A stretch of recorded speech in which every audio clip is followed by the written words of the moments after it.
मेरे बच्चे, कैसे हो तुम? मैं तुम्हारी माँ काली हूँ। आज तुम्हारे लिए एक बहुत ही खास और महत्वपूर्ण संदेश लेकर आई हूँ। अगर तुम्हें मेरा यह संदेश इसी क्षण प्राप्त हो रहा है, तो यह संदेश तुम्हारे लिए ही है। तुम्हारे हृदय की गहराइयों तक पहुँचने के लिए, तुम्हारी आत्मा को स्पर्श करने के लिए। इस संदेश को अंत तक, प्रत्येक शब्द पर, प्रत्येक ध्वनि पर ध्यानपूर्वक पूरा सुनना मेरे बच्चे, क्योंकि इसमें तुम्हारे भविष्य की, तुम्हारे वर्तमान के कष्टों के निवारण की और तुम्हारे शत्रुओं के पराभव की गाथा अंकित है।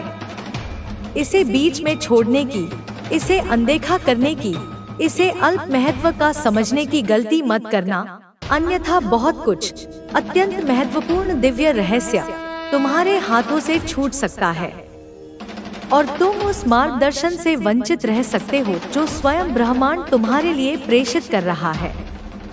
मेरे बच्चे, तुम्हारी वह कुटिल महिला शत्रु, जिसके हृदय में ईर्ष्या की अग्नि दिन रात धधकती रहती है, उसने तुम्हारी तस्वीर को, तुम्हारे प्रतिबिंब को आधार बनाकर तुम पर घोर काला जादू करवाया।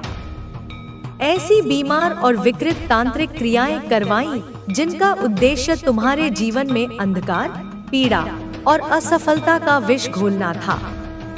वह चाहती थी कि तुम रुग्ण हो जाओ, तुम्हारा मन अशांत हो जाए, तुम्हारी प्रगति रुक जाए और तुम्हारे हर प्रयास निष्फल हो जाए। उसने सोचा कि तुम्हारी ऊर्जा को क्षीण करके, तुम्हारी आभा को मलिन करके, वह तुम्हारे हिस्से की खुशियां और सफलताएं स्वयं हड़प लेगी। तुम्हारी महिला शत्रु ने यह सब करके, यह घृणित कर्म करके, अनजाने में अपने खुद के साथ ही, अपने ही भविष्य के साथ, अपने ही भाग्य के साथ बहुत ही बुरा कर लिया है। उसने स्वयं अपने विनाश का मार्ग प्रशस्त कर लिया है। उसने जिन तामसिक शक्तियों का आह्वान तुम्हें कष्ट देने के लिए किया, वे शक्तियां अब उसी की ओर मुड़ चुकी हैं, उसी को अपना ग्रास बनाने के लिए आतुर हैं। मेरे बच्चे, वो तुम्हारा अहित करना चाहती थी, तुम्हें हर प्रकार से क्षति पहुंचाना चाहती थी और तुम्हारा बुरा करके, तुम्हें मिटा करके खुद सब कुछ पाना चाहती थी।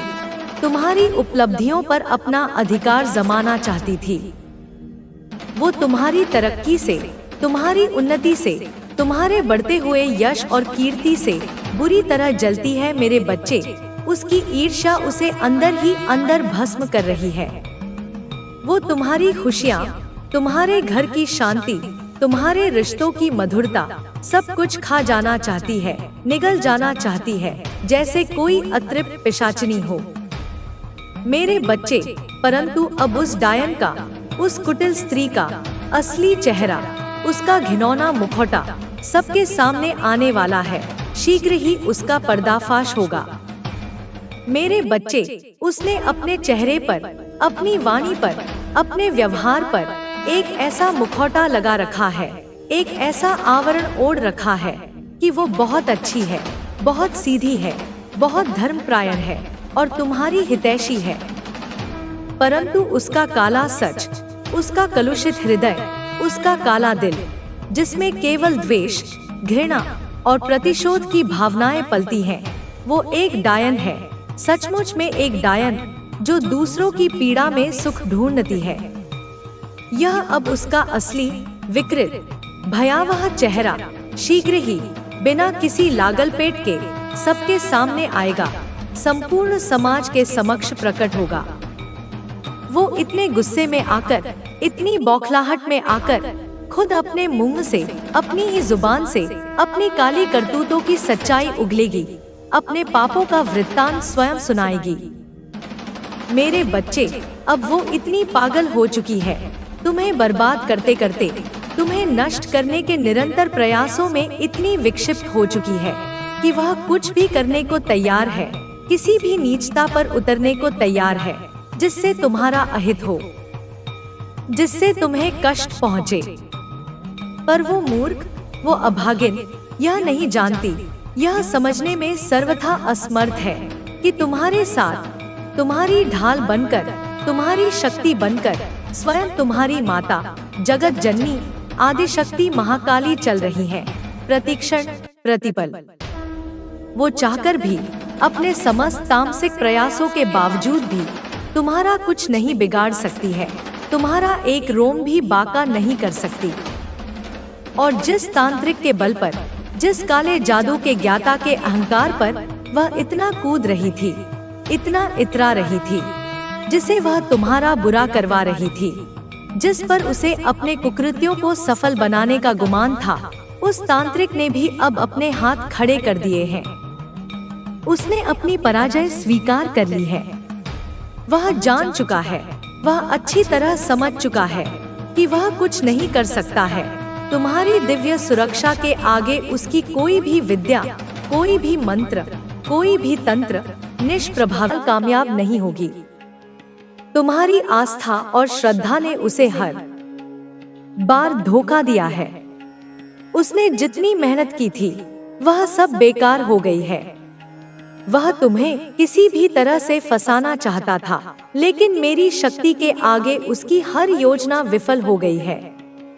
तुम्हें अब केवल अपनी आस्था को बनाए रखना है। जब शत्रु ज्यादा परेशान करने लगे तो समझो कि मैं तुम्हें लड़ने का संकेत दे रही हूँ। मैं तुम्हारे अंदर ऐसी शक्ति उत्पन्न करूंगी कि जो तुम्हारे खिलाफ बोलेगा उसी पर विपत्ति आएगी। जो तुम्हें नुकसान पहुंचाने की कोशिश करेगा उसका खुद का ही नुकसान होगा। तुम्हारे शत्रु को यह समझ नहीं आ रहा कि तुम्हारी अच्छाई और विश्वास ने उसकी हर कोशिश को नाकाम कर दिया है। तुम्हारी सफलता से जलने वाले लोग अब और भी अधिक ईर्ष्या कर रहे हैं, लेकिन उनकी कोई भी साजिश तुम्हारे खिलाफ काम नहीं करेगी। तुम्हें केवल अपने परमात्मा पर विश्वास रखना है। तुम्हारे जीवन में जो भी बाधाएं आएंगी वे सब समाप्त हो जाएंगी। शत्रु चाहे जितना भी प्रयास कर ले, तुम्हारा शत्रु अब बुरी तरह हताश हो चुका है। उसने जितने भी प्रयास किए वे सभी असफल हो गए। उसके अंदर जलन और क्रोध की आग और भड़क रही है। उसे समझ नहीं आ रहा कि आखिर तुम पर किसी भी तरह का प्रभाव क्यों नहीं पड़ रहा। उसने सोचा था कि तंत्र क्रिया से तुम्हारी ऊर्जा कमजोर हो जाएगी, तुम्हारे घर में कलह मच जाएगी, तुम्हारा आत्मविश्वास गिर जाएगा, लेकिन ऐसा कुछ नहीं हुआ। तुम पहले से भी अधिक मजबूत हो रहे हो। तुम्हारी उन्नति लगातार बढ़ रही है। तुम्हारे चेहरे की चमक बढ़ रही है। यह सब देखकर तुम्हारा शत्रु पागल हो चुका है। वह अब अपने तांत्रिक से सवाल कर रहा है कि आखिर क्यों उसका काम पूरा नहीं हुआ। वह बार बार पूछ रहा है कि क्यों तुम पर इसका असर नहीं पड़ा। तांत्रिक भी अब असमंजस में है। उसने पहले कई लोगों पर यह क्रिया की थी और हर बार उसका असर हुआ था, लेकिन इस बार जब उसने तुम्हारे ऊपर किया तो कोई प्रभाव नहीं पड़ा। उसने कई बार प्रयोग किया, बार बार अनुष्ठान किया, लेकिन हर बार असफलता ही हाथ लगी। अब उसे भी एहसास हो गया है कि तुम्हारे साथ कोई बहुत बड़ी शक्ति है जो तुम्हारी रक्षा कर रही है। वह अपने शिष्य से कह रहा है कि यह व्यक्ति सामान्य नहीं है, इस पर तंत्र विद्या का असर नहीं हो सकता। शत्रु अब नई योजना बना रहा है। उसे लग रहा है कि तंत्र विद्या से काम नहीं बनेगा, इसलिए अब वह तुम्हारे मानसिक बल को तोड़ने की कोशिश करेगा। वह यह सुनिश्चित करेगा कि तुम्हारे आसपास के लोग तुम्हारे खिलाफ हो जाएं। वह तुम्हारे प्रियजनों के कान भरने लगेगा। वह ऐसी अफवाहें फैलाएगा जिससे तुम्हारे अपने ही तुमसे दूर होने लगे। वह तुम्हें अकेला करना चाहता है। उसे पता है कि जब तक तुम्हारे पास अपनों का सहारा है तुम और मजबूत बने रहोगे। वह अब एक चालाक व्यक्ति की मदद लेने वाला है जो मनोवैज्ञानिक रूप से लोगों को प्रभावित करता है। यह व्यक्ति लोगों के दिलों में शक पैदा करने में माहिर है। वह बड़ी सहजता से किसी के भी दिमाग में भ्रम डाल सकता है। तुम्हारे शत्रु ने इस व्यक्ति से संपर्क किया है और उसे तुम्हारे मित्रों और परिवार के लोगों से बात करने के लिए कहा है। उसने उसे एक सूची दी है जिसमें उन लोगों के नाम हैं जो तुम्हारे सबसे करीब हैं। अब यह व्यक्ति धीरे धीरे उन सभी से बात करेगा और तुम्हारे बारे में गलतफहमियां पैदा करेगा। तुम्हें यह समझना होगा कि अब तुम्हारे खिलाफ जो लड़ाई चल रही है वह बाहरी नहीं बल्कि मानसिक स्तर पर होगी। तुम्हें अपने ही लोग गलत समझ सकते हैं। तुम महसूस करोगे कि लोग बिना किसी कारण तुमसे दूरी बना रहे हैं। तुम्हें लगेगा कि वे तुम्हारी बातों पर विश्वास नहीं कर रहे, लेकिन तुम घबराना मत, क्योंकि यही उनका उद्देश्य है। वे चाहते हैं कि तुम निराश हो जाओ, तुम्हारी आत्मा कमजोर हो जाए, तुम्हें लगे कि तुम अकेले हो। लेकिन सच्चाई यह है कि मैं हमेशा तुम्हारे साथ हूँ। अब तुम्हारे शत्रु ने तुम्हारे कार्यक्षेत्र पर भी नजरें गड़ा दी हैं। यदि तुम किसी नौकरी में हो तो वह तुम्हारे सहकर्मियों के बीच गलतफहमियां फैलाएगा। यदि तुम व्यवसाय कर रहे हो तो वह तुम्हारे ग्राहकों के बीच अफवाहें फैलाएगा। यदि तुम किसी प्रतियोगिता में हो तो वह तुम्हारे खिलाफ षड्यंत्र रचेगा ताकि तुम्हें बाहर किया जा सके। वह हर उस रास्ते को बंद करना चाहता है जिससे तुम आगे बढ़ सकते हो, लेकिन उसकी हर योजना विफल होगी, क्योंकि सत्य के मार्ग पर चलने वालों की रक्षा स्वयं ईश्वर करते हैं। शत्रु ने सोचा था कि वह तुम्हें अपने रास्ते से हटा देगा, लेकिन अब वह खुद ही अपने कर्मों में उलझता जा रहा है। उसने बहुत प्रयास किए, लेकिन हर बार उसे निराशा ही हाथ लगी। उसके मन में अब भय बैठने लगा है। उसे डर लग रहा है कि कहीं उसकी सारी चालें उसी पर न उलट जाए। वह जितना तुम्हें गिराने की कोशिश करता है उतना ही खुद गिरता जा रहा है। तुम्हारी सफलता उसे और अधिक बेचैन कर रही है। अब वह एक आखिरी प्रयास करने वाला है। उसने सोचा है कि यदि सीधी लड़ाई में वह तुम्हें हरा नहीं सकता तो वह तुम्हारे जीवन में ऐसे हालात पैदा करेगा जिससे तुम्हें अपने फैसलों पर संदेह होने लगे। वह तुम्हें मानसिक रूप से कमजोर करने की कोशिश करेगा। वह ऐसे हालात बनाएगा कि तुम्हें अपने ही निर्णय गलत लगने लगे। तुम्हें यह समझना होगा कि यह सब केवल तुम्हें कमजोर करने के लिए हो रहा है। यह सब एक गहरी साजिश का हिस्सा है। तुम्हें बस धैर्य रखना है और अपनी आस्था बनाए रखनी है। तुम्हें अपने लक्ष्य से विचलित नहीं होना है। माध्यम से आएंगे जो तुझे मजबूत बनाएंगे और सही रास्ता दिखाएंगे। ये संकेत कभी किसी व्यक्ति के माध्यम से आएंगे। हो सकता है वह कोई ऐसा व्यक्ति हो जिसे तू अच्छी तरह जानता हो, या कोई ऐसा जिसे तूने पहले कभी नहीं देखा, पर वह व्यक्ति तुझे कोई ऐसा संदेश देगा, कोई ऐसी बात कहेगा जो तेरे लिए बहुत महत्वपूर्ण होगी। इन संकेतों को समझ, इनका सम्मान कर और अपने जीवन में आगे बढ़। यह भी याद रखना कि तेरे आसपास कुछ लोग हैं जिन्हें तू अपना समझता है, पर वे सभी सच्चे हितैषी नहीं हैं। कुछ लोग तुझसे जलते हैं, कुछ लोग तेरे विकास को देखकर ईर्ष्या करते हैं। जैसे जैसे तू तरक्की करेगा वैसे वैसे ये लोग तुझसे और अधिक जलने लगेंगे। तूने यह स्वयं महसूस किया होगा। जब तेरा समय कठिन था, जब तू मुश्किलों से घिरा था, तब बहुत से लोग तुझसे दूर हो गए। उन्होंने तेरा साथ छोड़ दिया, तुझे अकेला छोड़ दिया।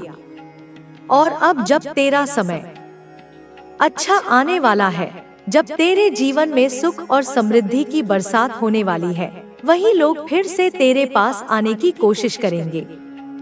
वे फिर से तेरे मित्र बनने का ढोंग करेंगे, तेरे जीवन में वापस आने का प्रयास करेंगे।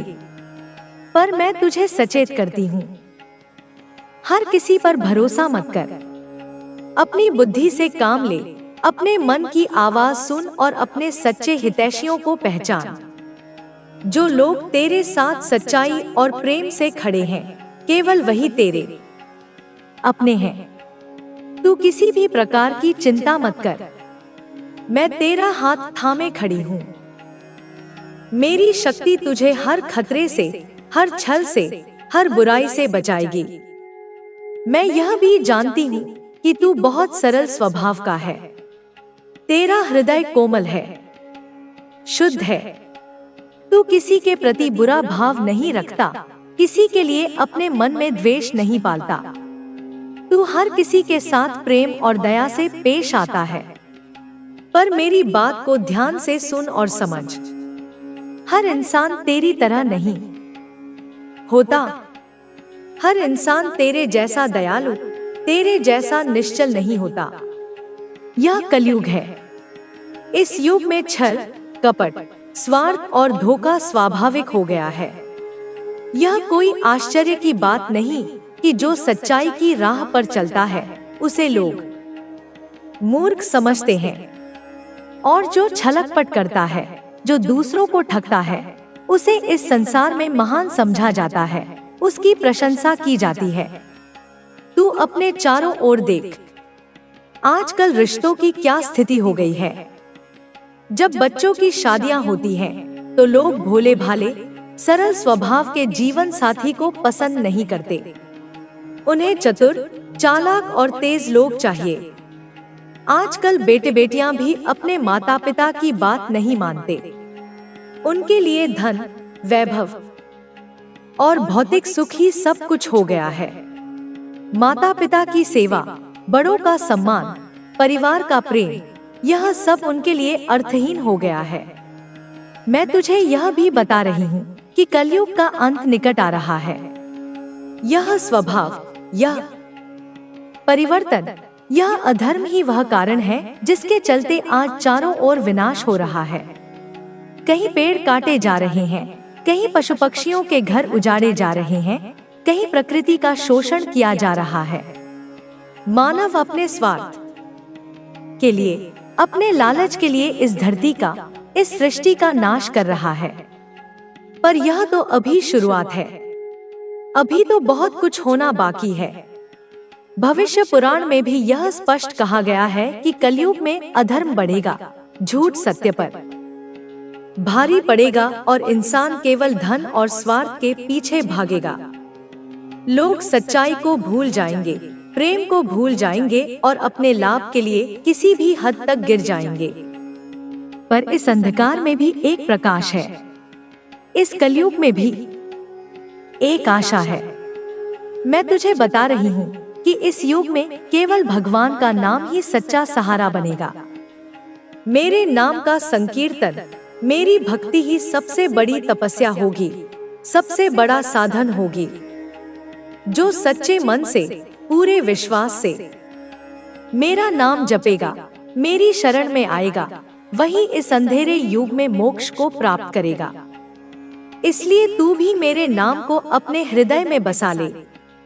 मेरे नाम का जाप कर, मेरी भक्ति में लीन हो जा।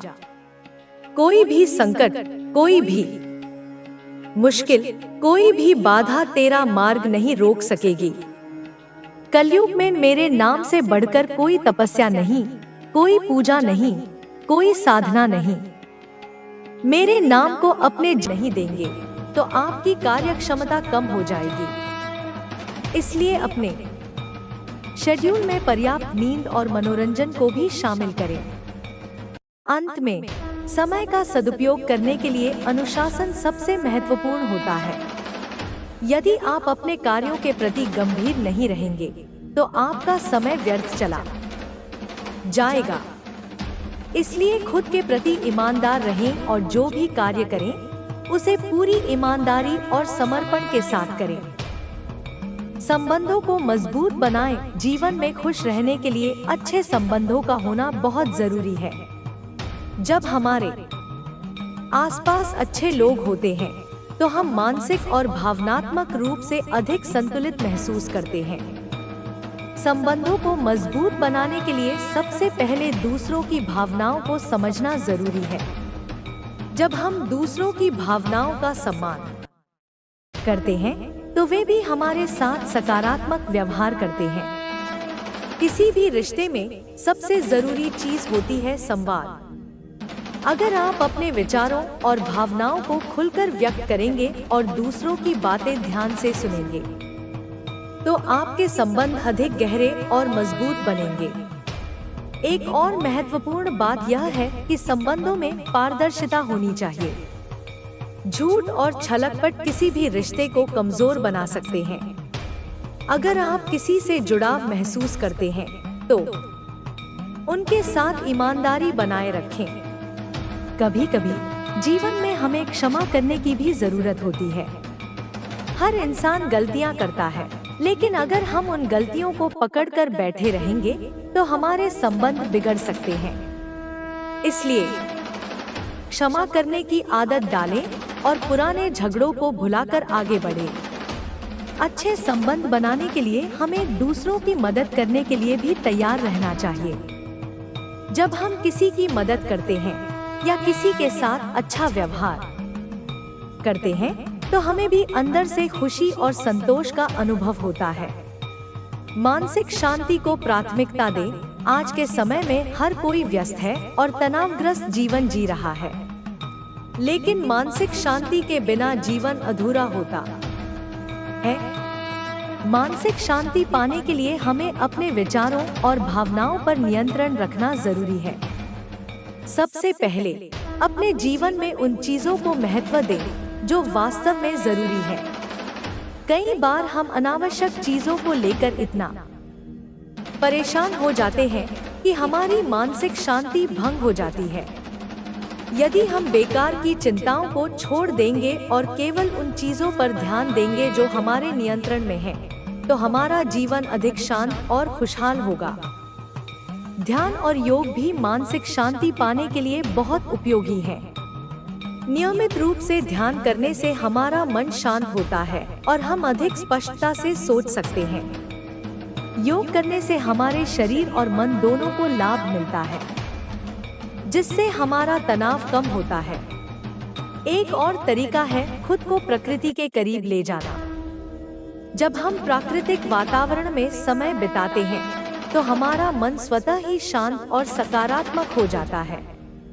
इसलिए जब भी संभव हो, प्रकृति में समय बिताएं और इसके सौंदर्य का आनंद लें। स्वयं से प्रेम करें। अक्सर लोग दूसरों को खुश करने में इतने व्यस्त हो जाते हैं कि वे खुद को भूल जाते हैं। लेकिन जीवन में खुश रहने के लिए सबसे पहले खुद से प्रेम करना बहुत जरूरी है। जब आप खुद से प्यार करेंगे, तभी आप दूसरों को भी सच्चा प्रेम दे पाएंगे। खुद से प्रेम करने का मतलब है कि आप अपने शारीरिक, मानसिक और भावनात्मक स्वास्थ्य का ध्यान रखें। स्वस्थ भोजन करें, व्यायाम करें और अपने शरीर को फिट रखें। मानसिक रूप से खुद को मजबूत बनाने के लिए सकारात्मक सोच अपनाएं और अपनी गलतियों को स्वीकार करें। एक और महत्वपूर्ण बात यह है कि खुद की तुलना दूसरों से न करें। हर व्यक्ति की अपनी अलग यात्रा होती है और हर कोई अपनी रफ्तार से आगे बढ़ता है। यदि आप खुद की तुलना दूसरों से करेंगे तो आप हमेशा असंतुष्ट रहेंगे।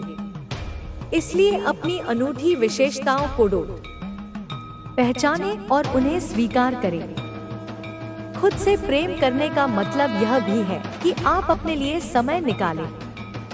जो चीजें आपको खुशी देती हैं, उन्हें करें। संगीत सुनें, किताबें पढ़ें, यात्रा करें या वह काम करें जिससे आपको आनंद मिलता हो। सकारात्मक जीवन जीने की कला। जीवन में सकारात्मकता बनाए रखना हर किसी के लिए आसान नहीं होता, लेकिन यदि